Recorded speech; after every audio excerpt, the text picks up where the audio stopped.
In this special tagged edition of History Shave, I will be using Classic Barber from Sir Hare. Stay tuned.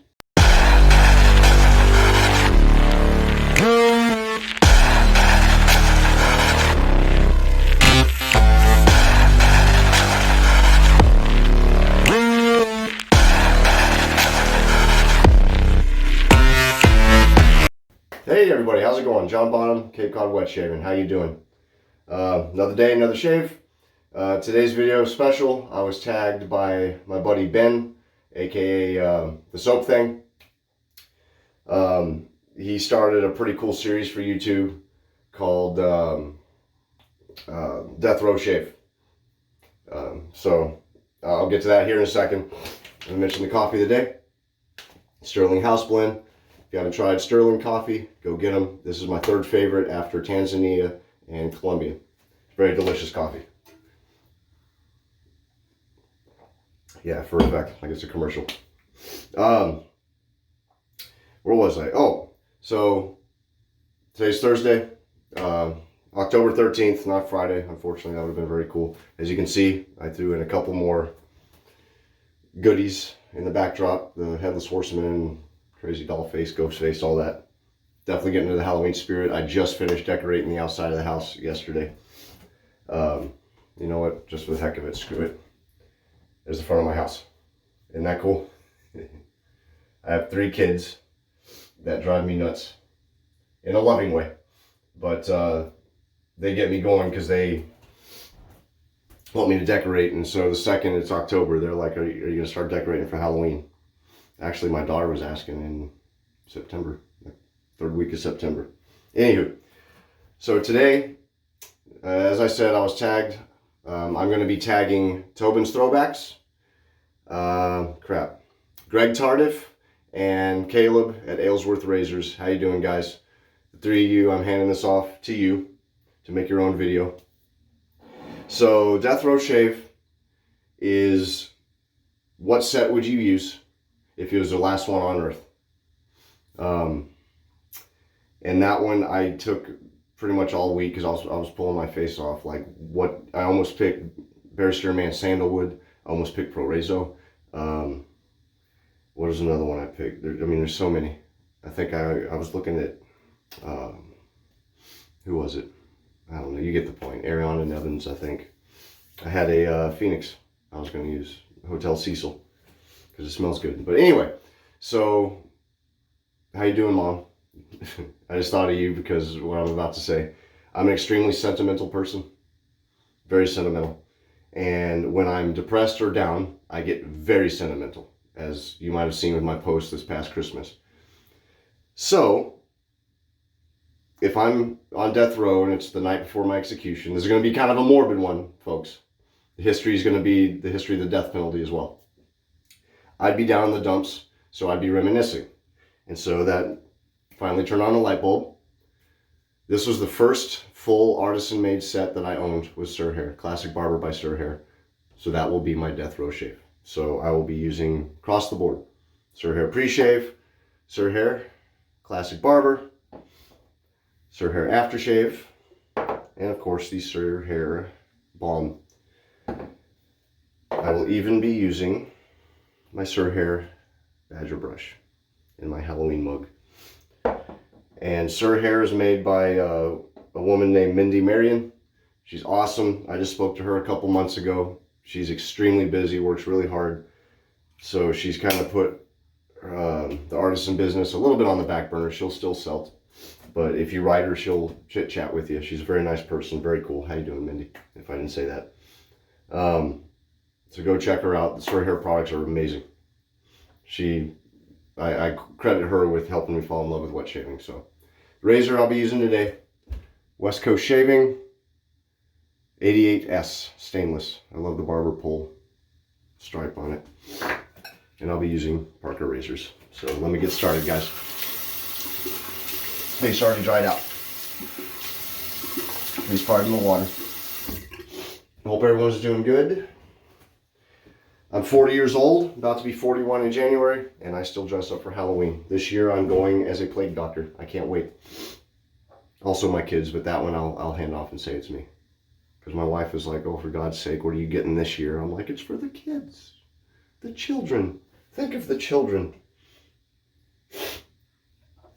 And I'm still getting over the gunk that I had last week, unfortunately. It's the training process. It's gross. So if my voice cracks or anything, that's why. Oh, this might be the first tub I finish. I need to clean the hairs out of that, I think. So good. All right, gang. So today's history, when we get to lather, history shave will be about the history of the death penalty.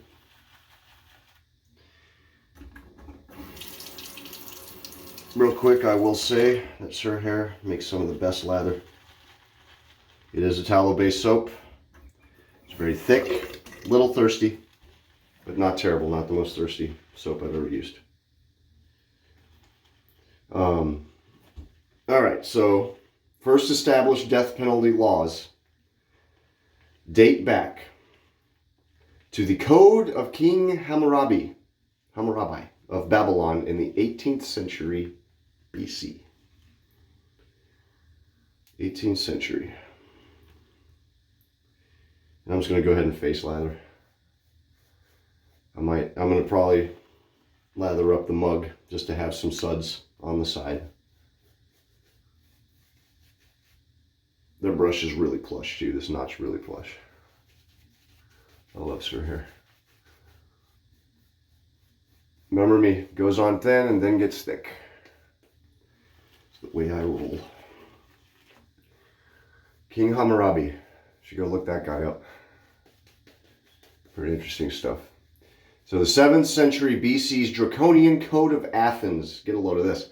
The Draconian Code of Athens made death the only punishment for all crimes. Period. So according to this, if you lived in Athens at this time, if you jaywalked, you get hauled off and killed. That sucks.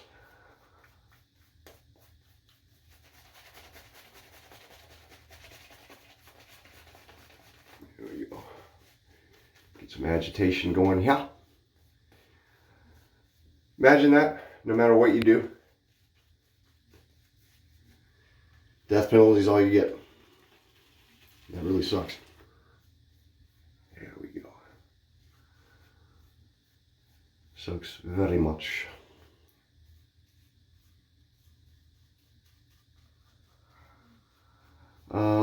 Death sentences included crucifixion, drowning, beating to death, burning alive, and impalement. Like I said, this one will be a little bit morbid.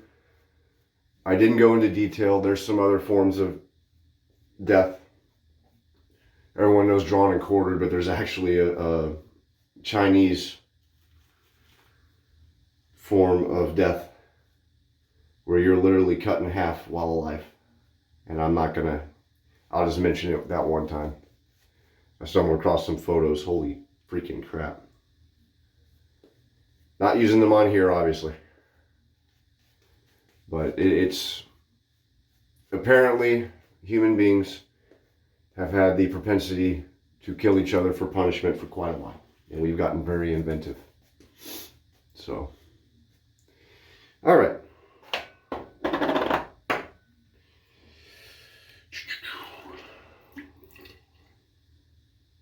Love my Halloween mug. Happy Halloween. Having become the usual form of execution in Britain. Oh, hanging, excuse me. Hanging became the standard form of execution in the 10th century AD. So around the year 1000.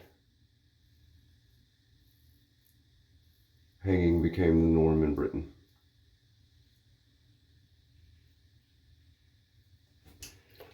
Got my swishy bowl. One thing I do need to do, I found out my sideburns are kind of lopsided. Go ahead and even those up. Some of the favorite methods of execution by Henry VIII. Everyone, if you know your history, you know Henry VIII, that freaking psychopath. I always look at monarchs back in the day, especially the crazy ones like Caligula and, you know, the real nuts. Imagine if they lived today. What they would be capable of. Would they get away with some of the crap they did when they were in power back in the day?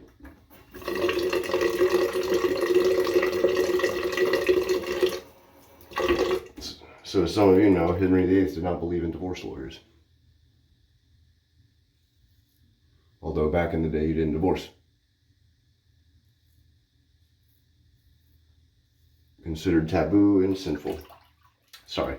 So some of the favored methods of execution by Henry VIII included boiling alive, burning at the stake alive, hanging, beheading, and drawing and quartering. And for those who do not know,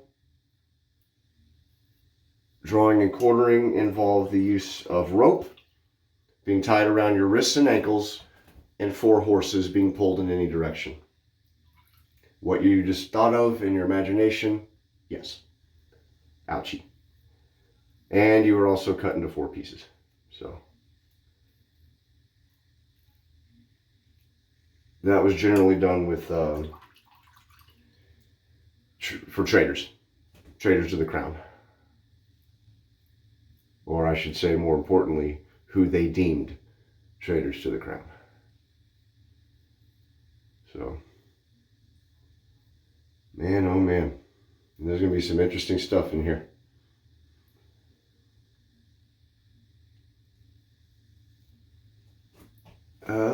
Capital offenses in the 16th century in Europe included everything from marrying a Jew to not confessing to a crime.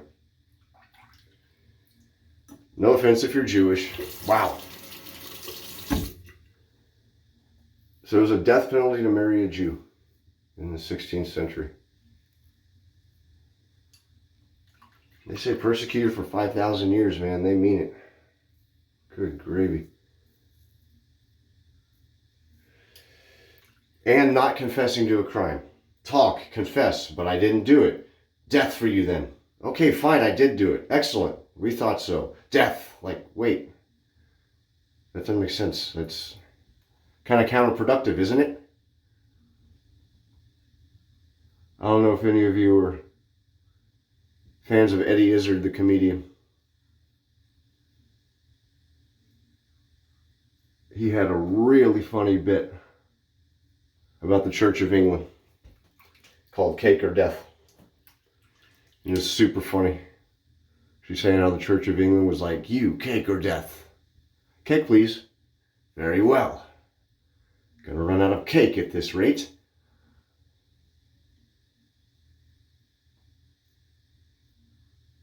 I found that vastly entertaining.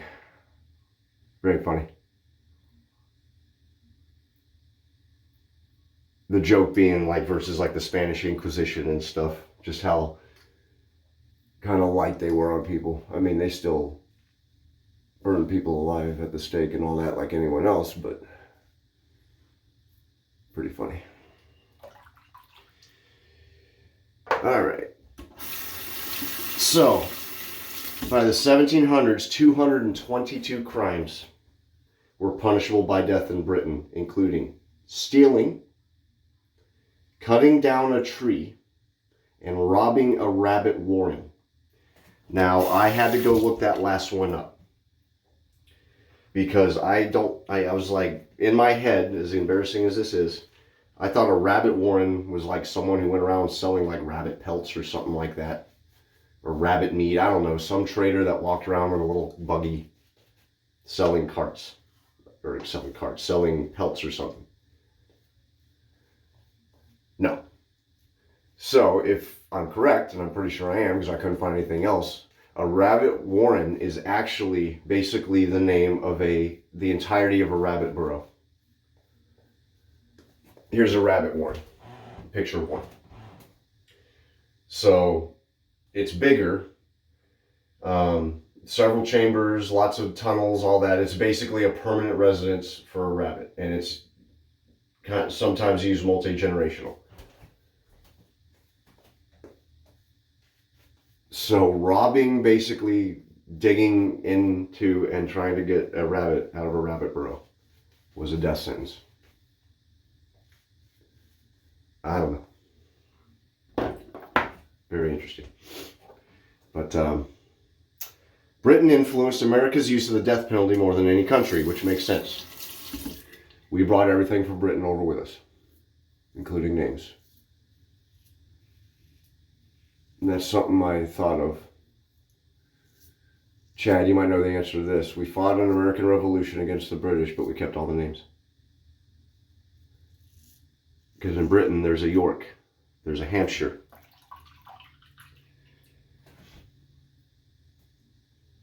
All these names, we still have the Charles River.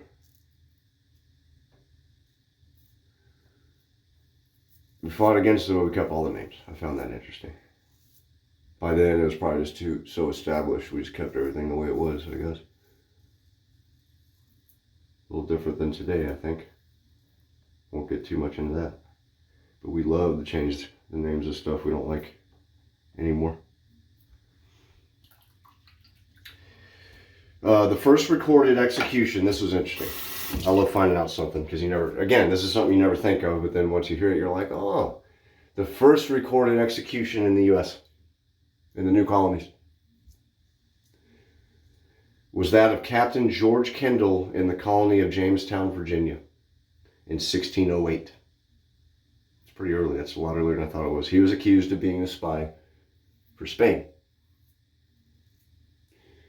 The British did not like if you were spying for Spain. Well, they didn't like if you were spying at all unless it was for them. But spying for Spain was a no-no. Pretty cool. Sorry about the water. I use it to mask me flipping over a page of notes that you by now know that I have. I don't know why.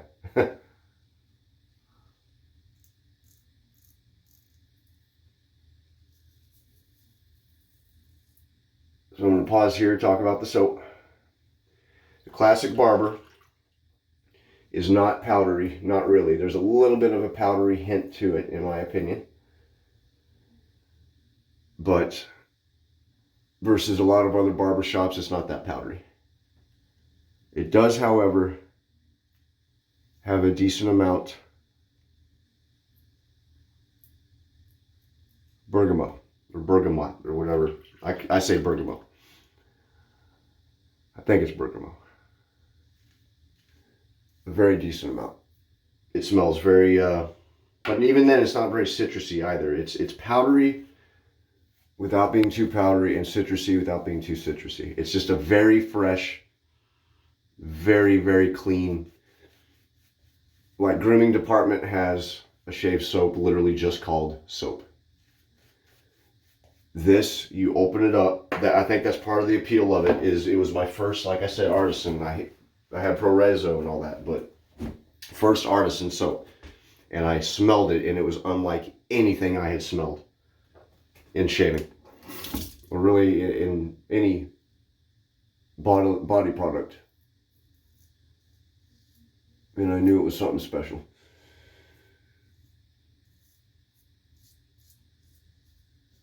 So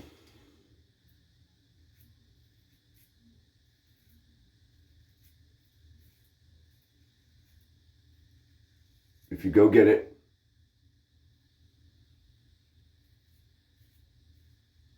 expect a very clean, very fresh barber shop.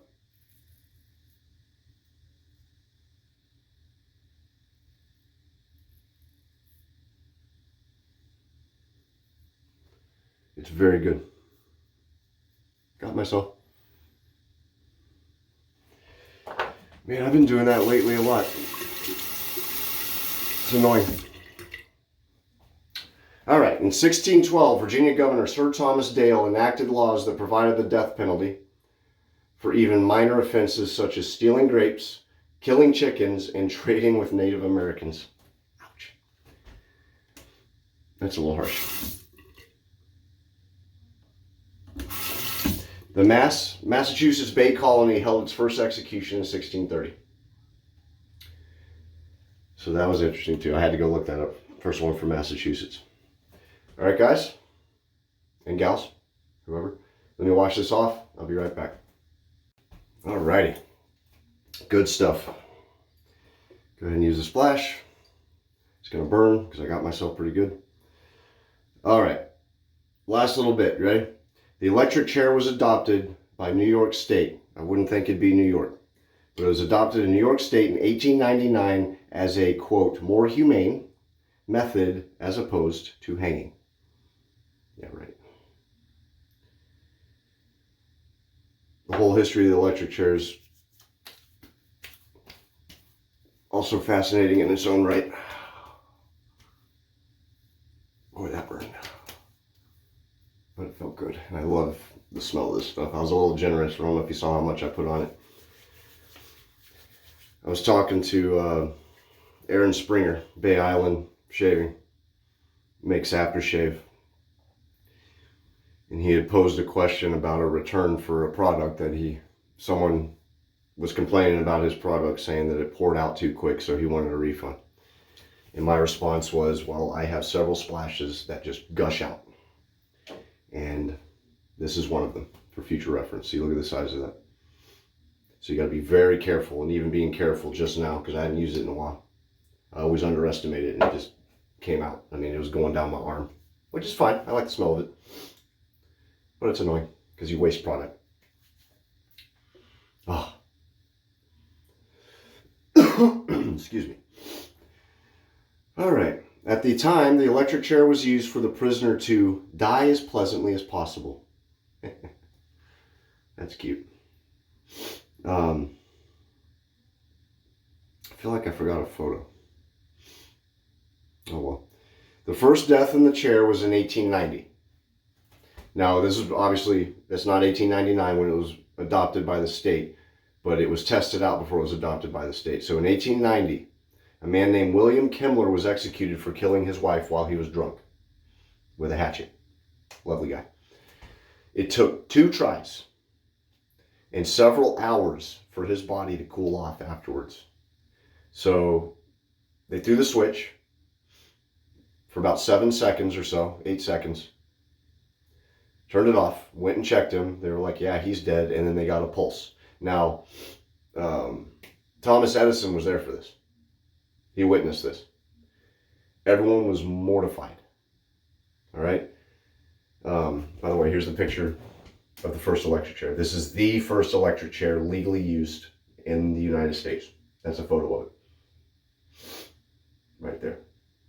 So that's, I don't know if that's Old Sparky. Old Sparky, if I remember correctly, was in Huntsville, in Texas. I've been to Huntsville numerous times when I was young. Beautiful town. Beautiful town. But that's the first one ever legalized for use in the United States, in New York. Lethal injection was first adopted in 1977 in Oklahoma. I would have never guessed Oklahoma. I think that's very interesting. Pretty cool, in my opinion.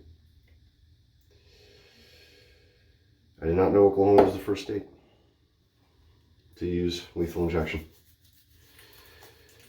Lethal injection is now the most widely used method of execution by both the United States government and the military. So the federal government, that's what they'll use, is lethal injection. What I was going to say about Thomas Edison, there was obviously, because it was supposed to be this big deal about how safe and effective it was. And so the press was invited. And one of the reporters there to witness the execution was mortified, just completely dumbfounded at the barbarity and the whole process, about how awful it was. It stunk because the man's flesh was burning. I know it's kind of graphic, but it was just this horrible experience. And Thomas Edison was like, oh no, you know, it's going to take some trial and error, but we'll get it. And obviously Thomas Edison got his way, because we introduced the electric chair 9 years later. So, pretty interesting snippet of history, unfortunately. A little dark, but I was just curious. I looked up death penalty and just got a swath of information. So, all right, guys, that'll do it. I'm going to cut it off here. Not much more to say, I guess. Without it getting too dark and graphic, I cut some stuff out, like I said. Thanks again, Ben, for tagging me. This was a fun video. I love trying to think of stuff to do, sets for, you know, for certain reasons. That's why I like the Facebook groups when they do the events, like apple or pumpkin. There's a pumpkin one coming up, I think the 26th. Not sure which one I'll be using. Probably Sterling Pumpkin Spice. I don't know. I'll figure it out. Anyway, thank you for watching. Really appreciate it, guys. And gals, whoever. Happy Halloween. Happy autumn. Enjoy your shaving. Y'all be safe out there. Till next time, take it easy. Happy shaving.